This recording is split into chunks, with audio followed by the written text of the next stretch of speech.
UNLV Microcertificate Economics.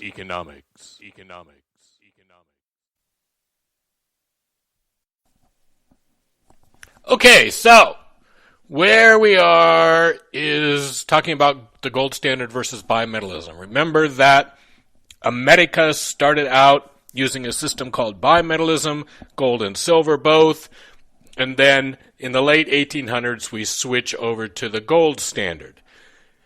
This is all about the progressive movement. It's about Bernie Sanders and AOC in the modern world. They're the current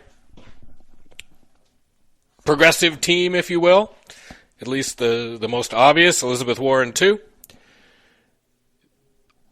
The progressives took this gold standard versus bimetallism issue as their basis. It became, free silver.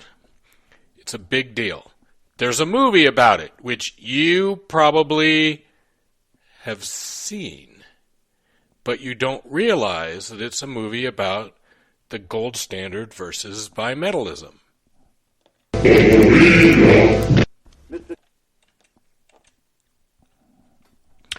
Okay. Yes. What is the abbreviation for ounce? The abbreviation for ounce is Oz, O-Z. We're off to see The Wizard. The Wizard of Oz is a movie about the presidential elections of 1896 and 1900, where in both elections, William Jennings Bryan was up against William McKinley. So William Jennings Bryan is the populist. He's up against William McKinley, who's the Republican, who's the pro-business president. If you understand the late 1800s, after Lincoln, and then his vice president Johnson is one-term president, and then Grant becomes president. After him, all of the presidents are one-term presidents, and they are all incredibly pro-business presidents. They are presidents who would send the army out to end a strike, so the railroad workers go out on strike for better pay and better working conditions. And the President of the United States sends the army out to crush them. The army out to crush workers fighting for better wages and better working conditions. So we have this whole string of very pro-business presidents that's going to end with William Jennings Bryan being elected in 1900, and then we're going to get into more populist presidents. But basically, since the crime of 1873, we have this populist movement rising in the United States. Now, who's in the populist movement? Well, it's farmers and factory workers primarily. The people who are in the populist movement are farmers and factory workers. And who do we get in The Wizard of Oz? We get the Scarecrow and we get the Tin Woodsman, who are the farmers and the factory workers. And if you don't believe this is about bimetallism, you got to read the book, right? The book was published in 1907. It was published by a man, L. Frank Baum, who was a big supporter of William Jennings Bryan. The lion is William Jennings Bryan, by the way. He's the lion. The Tin Woodsman, for example, his axe in the book is a silver handle with a golden blade. It's bimetallism. How do you get around in Oz? Well, you walk around on the yellow brick road. The yellow bricks. Okay? The capital of Oz is green. It's the color of money. And everything in the capital is about money. The wizard, he's William McKinley. He's the President of the United States. And what do we know about him? He's a fake. He's a circus performer. Doesn't even know how to fly his own balloon. So this whole thing is this big political commentary about William Jennings Bryan and going up against this wizard who's actually a fake, right? Ignore the man behind the curtain. I am the great and powerful Oz. If you haven't seen the movie or haven't read the book, now's your chance, right? You're sitting at home, doing nothing, watch the movie, or read the book. Or do both. Okay? There's lots of other stuff in the book that's not in the movie. For example, if you know your history, William McKinley is president. We go to war with Spain. Part of what happens when we go to war with Spain is the United States takes over the Philippines. Well, that whole thing is in the book, The Wizard of Oz. The people of the Philippines are called the Winkies. And one of the things that Dorothy does while she's in Oz is free the Winkies. It's slavery. Baum and Bryan considered taking over the Philippines to the United States, being imperialist and enslaving the people of the Philippines. And in The Wizard of Oz, they're freed. All the other characters mean stuff. You can look it up. There's all kinds of stories out there. But the point is that we're off to see the wizard. It's a story about the gold standard versus bimetallism. William Jennings Bryan gives one of the most famous speeches in history, and we're going to listen to it as soon as I push the button. We're going to listen to part of it. It's a speech when he's accepting the nomination for president, and he goes on about how bad Wall Street is and how Wall Street is stepping on Main Street. And you listen, if you read the speech, you listen to the whole thing, you could give that now, and people would go, yeah, that's the way the world is. So if you think that we're in a different age, 120, 130, 140 years ago, the United States was having these arguments about the government is the government of Wall Street. It's not the government of Main Street. Those arguments, right, 150 years old, not something that are brand new. Mr. Chairman and gentlemen of the convention, I would be presumptuous indeed to present myself against the distinguished gentleman to whom you have listened if this were a mere measuring of abilities.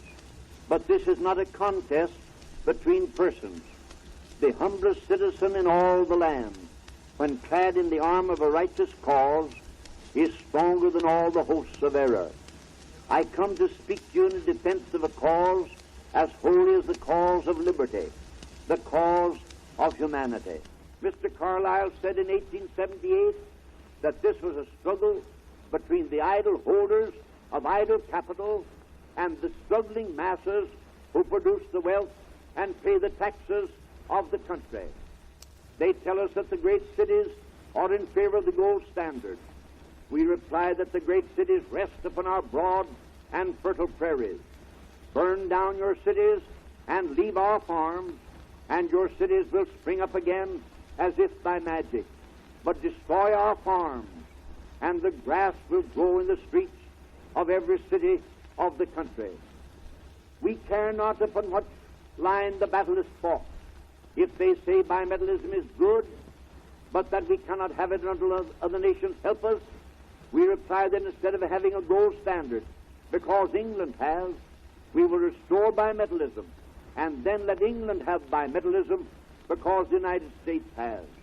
If they dare to come out in the open field and defend the gold standard as a good thing, we will fight them to the uttermost. Having behind us the producing masses of this nation and the world, supported by the commercial interests, the laboring interests, and the toilers everywhere, we will answer their demand for a gold standard by saying to them, you shall not press down upon the brow of labor this crown of thorns. You shall not crucify mankind upon a cross of gold. So what happens? William Jennings Bryan loses the election to William McKinley. McKinley then institutes the gold standard, but then he's assassinated. And his vice president is Teddy Roosevelt, who's a progressive. So we get a progressive president sort of by accident because the pro-business president who is elected is assassinated and his vice president is a progressive. What do we get? We get the original antitrust laws were fundamental of the progressive movement, but they weren't actually followed. Teddy Roosevelt is the first president to actually use the antitrust laws to go after monopolies and big businesses. The progressive movement fights against the gold standard. It's the progressive movement that creates the Federal Reserve System, that creates pure food and drug laws, that creates Fair Labor Standards Act, National Park System. They change the nature of America and create all these laws that are pro-labor, pro-people, that really kind of change the face of the country for a while, at least. There's a ton of gold and money stuff in pop culture besides The Wizard of Oz. I'm going to give you two little clips now. There's a horrible television show called Teen Titans Go, but they do have an episode about gold and a couple episodes about money that aren't too bad or kind of funny. It's a trash. Compared to the original Teen Titans cartoon, it's a 1 or a -10, where the old Teen Titans show was a 10. But that aside, let's watch a couple quick video clips from Beast Boy Becomes a Leprechaun.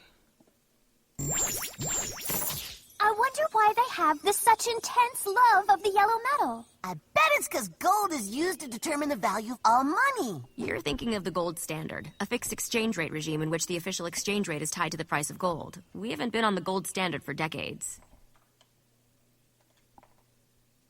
So go, fool? Well, you should. I'm getting us back on the gold standard. What is exactly this golden standard? It's the monetary system where paper money gets value directly related to gold, you dummies. You tell me $1 is worth 25 8/10 grains of gold. We all know what's what. But that dirty President Nixon back in 71 unilaterally took the entire country off the standard. And ever since then, we've been based on the dollar value on a freely floating exchange rate. Ah! The money ain't tied to a specific item of value, and it's all make-believe numbers and market manipulations. But now, me and my gold will be safe from financial ruin. How you like that, President Nixon? Ah! So, you can find a whole bunch of these, and they can be helpful to engaging your students.